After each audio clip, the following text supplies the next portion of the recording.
Assalamualaikum warahmatullahi wabarakatuh. Alhamdulillahi rabbil alamin. Assalatu wassalamu ala ashrafil anbiya'i wal mursalin Sayyidina wa maulana Muhammadin wa ala alihi wa sahbihi ajma'in. Rabbi israh li sadri wa yassir li amri wahlul 'uqdatam min lisani yafqahu qawli.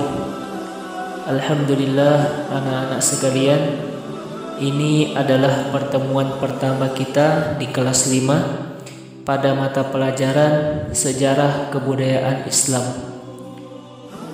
Insyaallah nantinya pada pelajaran Sejarah Kebudayaan Islam ini kita akan banyak sekali membahas tentang Nabi Muhammad SAW, di antaranya perjuangan Nabi Muhammad SAW.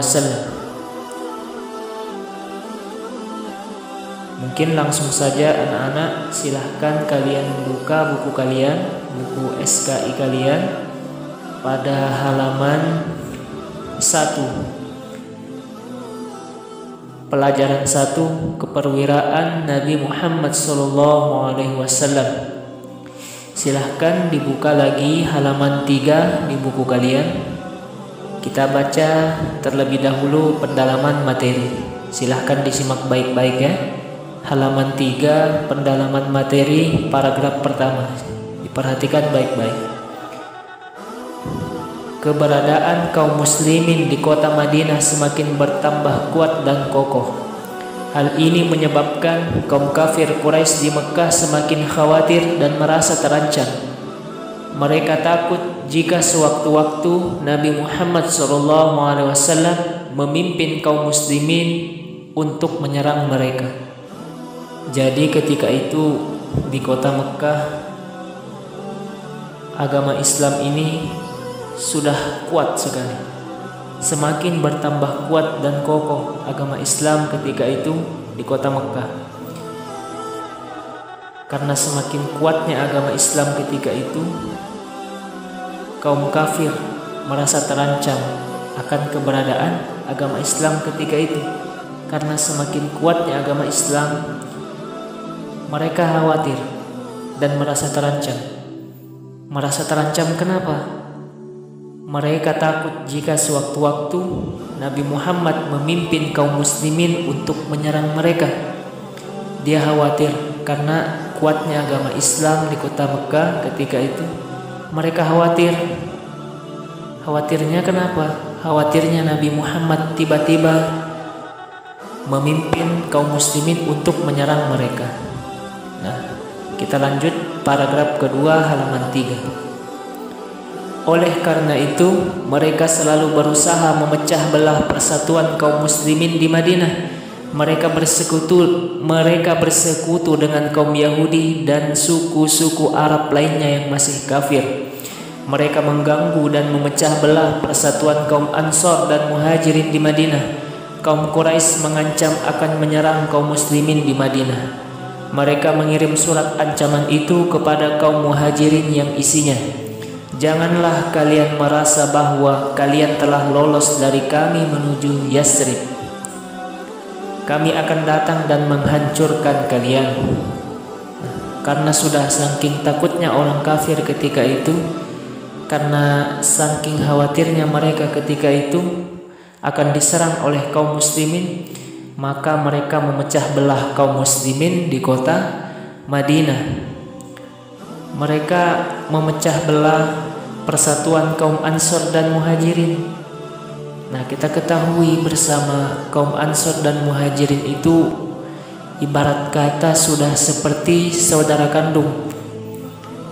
Karena ketika Nabi Muhammad datang ke Madinah, Nabi Muhammad mempersaudarakan kaum Ansor dan Muhajirin. Nah, tetapi kaum kafir Quraisy selalu mengganggu dan memecah belah kaum muslimin di Madinah, yaitu kaum Ansor dan Muhajirin. Kita lanjut pada paragraf 3 halaman ketiga. Untuk menghadapi ancaman tersebut, Rasulullah SAW menyiapkan pasukan yang terdiri atas kaum Muhajirin dan Ansor. Sementara itu, Allah Subhanahu wa taala menurunkan wahyu yang mengizinkan kaum muslimin untuk berperang, yaitu surah Al-Hajj ayat 22 sebagai berikut. Untuk menghadapi ancaman tersebut, Nabi diancam nih oleh orang kafir. Untuk menghadapi ancaman tersebut, Rasulullah bersiap siaga dengan menyiapkan pasukan, yang dimana pasukan ini terdiri dari kaum Muhajirin dan kaum Ansor.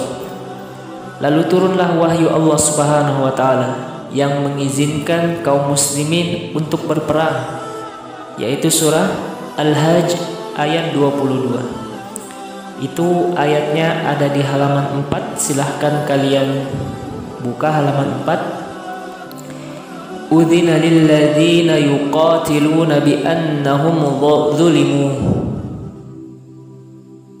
wa innallaha ala nasrihim laqadir. Saya ulangi ya. Udzina lilladzina yuqataluna bi annahum zulimu wa annallaha ala nasrihim laqadir. Artinya, diizinkan berperang bagi orang-orang yang diperangi, karena sesungguhnya mereka dizolimi, dan sungguh Allah Maha Kuasa menolong mereka itu.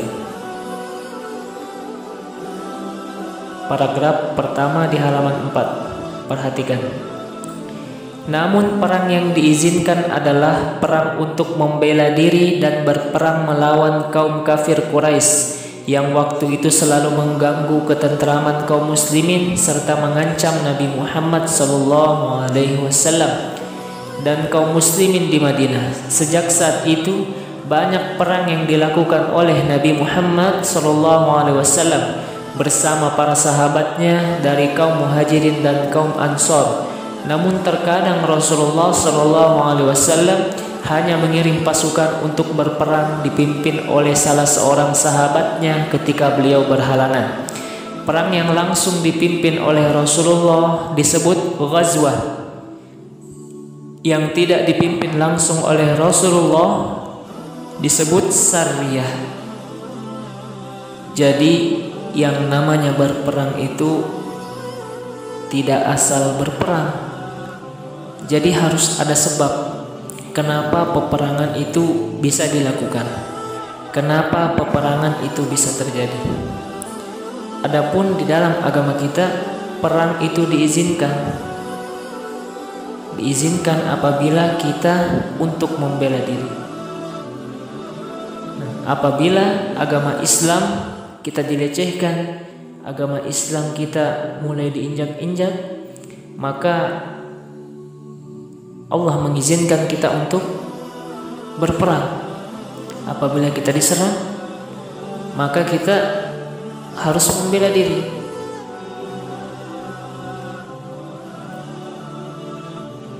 Banyak sekali peperangan yang telah diikuti oleh Nabi Muhammad SAW. Ada peperangan yang langsung dipimpin oleh Nabi Muhammad. Adapun peperangan yang langsung dipimpin oleh Nabi Muhammad itu disebut ghazwah. Dan ada pula waktunya Nabi tidak bisa ikut berperang karena ada suatu urusan, ada halangan, sehingga membuat Nabi tidak bisa mengikuti perang. Dan peperangan itu dipimpin oleh para sahabat Nabi, bukan Nabi yang memimpin. Jadi apabila peperangan itu dipimpin oleh para sahabat, bukan dipimpin oleh Nabi Muhammad, maka disebut sariyah. Saya ulangi kembali. Peperangan yang dipimpin oleh Nabi Muhammad disebut ghazwah. Sedangkan peperangan yang dipimpin oleh sahabat disebut sariyah. Oke. Kita lanjut halaman 4 bagian A. Kita masuk sedikit pada perang Badar. Silahkan diperhatikan bagian A Perang Badar, paragraf pertama saya bacakan terlebih dahulu. Perang Badar. Perang inilah yang pertama kali terjadi antara kaum muslimin dan kaum kafir Quraisy. Perang Badar terjadi di desa Badar pada tanggal 17 Ramadan tahun kedua Hijriah. Perang ini merupakan perang besar antara kaum muslimin dengan musyrikin Quraisy sehingga disebut Perang Badar Al-Kubra. Nah, perlu kita ketahui, Perang Badar ini adalah perang yang pertama kali dilakukan oleh kaum muslimin. Jadi kalau ada pertanyaan nanti keluar, perang apa yang pertama dilakukan oleh kaum muslimin? Maka jawabannya adalah Perang Badar. Adapun Perang Badar ini terjadi pada tanggal 17 Ramadan. Berarti kalau 17 Ramadan itu bertepatan dengan bulan puasa. Luar biasa sekali. Luar biasa sekali kaum muslimin ketika itu dalam kondisi berpuasa melakukan peperangan. Dan sama sekali dari kaum muslimin ketika itu sama sekali tidak ada yang mengeluh. Berbeda dengan kita. Kita puasa, padahal puasa cuma baring-baring, malasnya luar biasa, mengeluhnya luar biasa. Tetapi Nabi Muhammad beserta kaum muslimin ketika itu berperang sambil berpuasa, tidak ada rasa mengeluh sama sekali. Malahan mereka semangat untuk membela agama Islam. Karena apabila kita mati dalam membela agama Islam, maka kita akan dicatat mati syahid, mati bersaksi di jalan Allah Subhanahu wa ta'ala. Tetapi seperti yang saya katakan di awal, peperangan itu tidak sembarangan. Harus ada alasan kenapa harus berperang. Ya seperti yang saya jelaskan tadi, apabila kita diserang, agama Islam diserang, maka disitulah kita boleh untuk berperang, tidak asal. Nah seperti itu ya. Dalam peperangan pun ada aturan mainnya. Jadi tidak sembarangan ketika berperang. Adapun aturannya ketika berperang, anak-anak tidak boleh dibunuh, wanita tidak boleh dibunuh, tempat ibadah tidak boleh dihancurkan. Apabila sudah ada musuh yang menyerah mengangkat tangannya, maka kita tidak boleh membunuhnya. Karena sahabat Nabi SAW, Ali bin Abi Thalib, itu pernah membunuh orang kafir yang sudah menyerah. Lalu dilaporkanlah kejadian itu kepada Nabi Muhammad SAW. Nah, kemudian Nabi Muhammad tidak setuju atas apa yang telah dilakukan oleh Abu Thalib, karena orang kafir itu sudah menyerah, maka tidak boleh untuk disakiti. Lanjut paragraf kedua halaman keempat. Peperangan ini terjadi berawal dari kafilah dagang kafir Quraisy yang hendak menuju Mekah dicegat oleh kaum muslimin. Pencegatan ini dilakukan karena harta yang dibawa oleh kafilah Quraisy ini adalah harta milik kaum muslimin yang dirampas ketika mereka hijrah ke Madinah. Perang Badar kita harus tahu sebabnya. Adapun sebab dari terjadinya Perang Badar adalah kaum muslimin mencegat kaum kafir ketika itu untuk mengambil harta yang telah dirampas oleh orang kafir ketika kaum muslimin hijrah ke Madinah. Baik, saya ulangi. Adapun sebab terjadinya Perang Badar adalah kaum muslimin mencegat kaum kafir Quraisy untuk mengambil hartanya kembali yang telah dirampas oleh kaum kafir Quraisy ketika kaum muslimin hijrah ke Madinah. Baik, paragraf ketiga, halaman 4 paling bawah. Mendengar berita pencegatan ini, Abu Sufyan bin Harb selaku pimpinan kafilah Quraisy mengutus seorang kurir yang bernama Damdam bin Amir al-Ghifari untuk menyampaikan berita tersebut dan meminta bantuan pasukan guna menghadapi kaum muslimin dan menyelamatkan harta hasil berdagang tersebut. Kaum kafir Quraisy di Mekah bersiap siaga dan berangkat keluar dengan tujuan perang.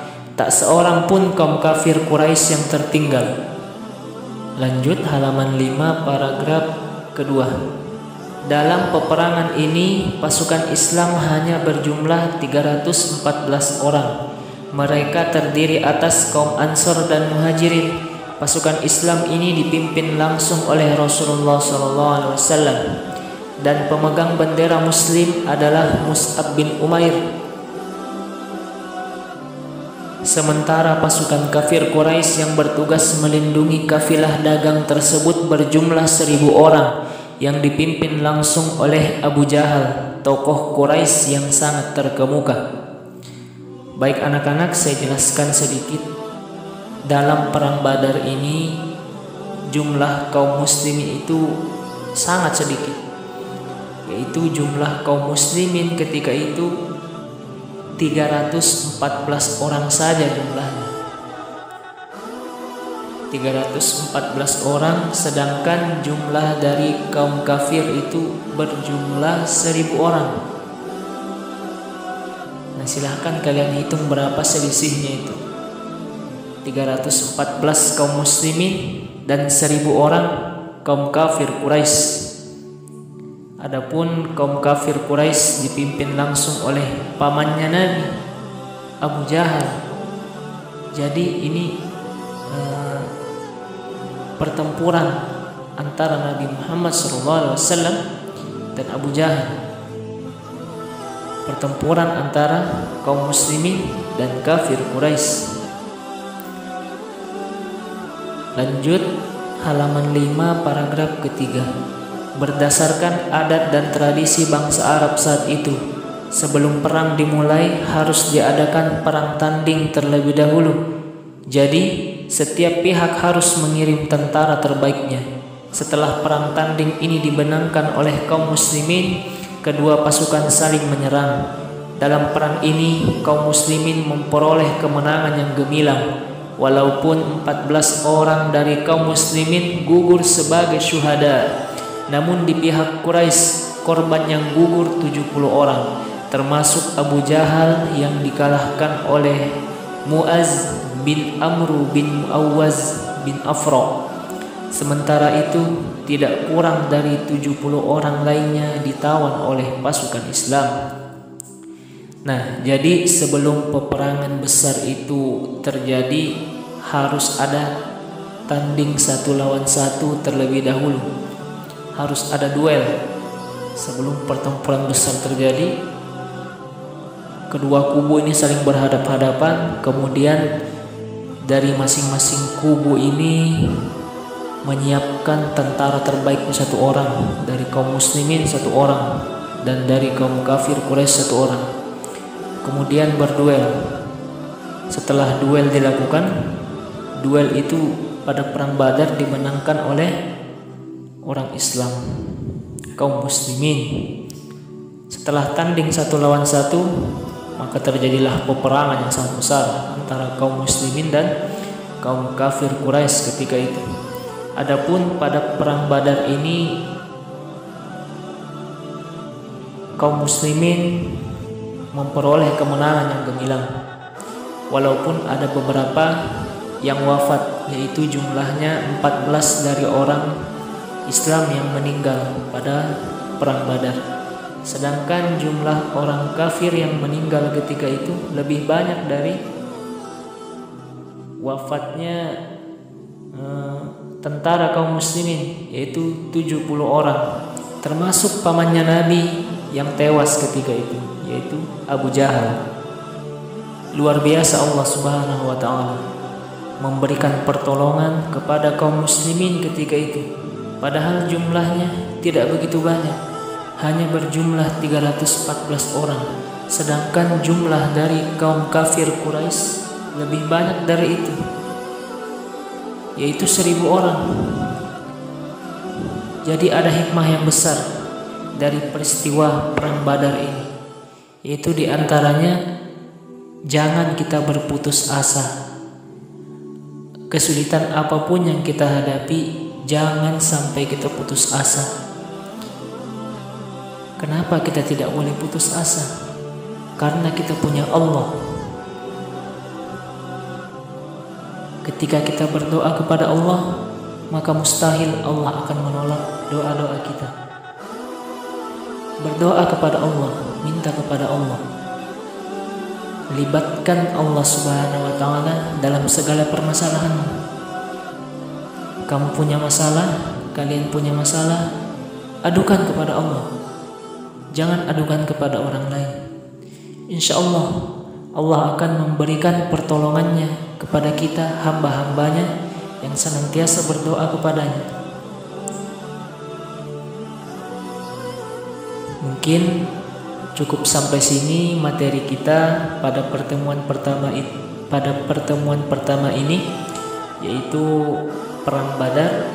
Jika nanti ada yang ingin ditanyakan, silahkan chat saya secara pribadi di nomor WhatsApp.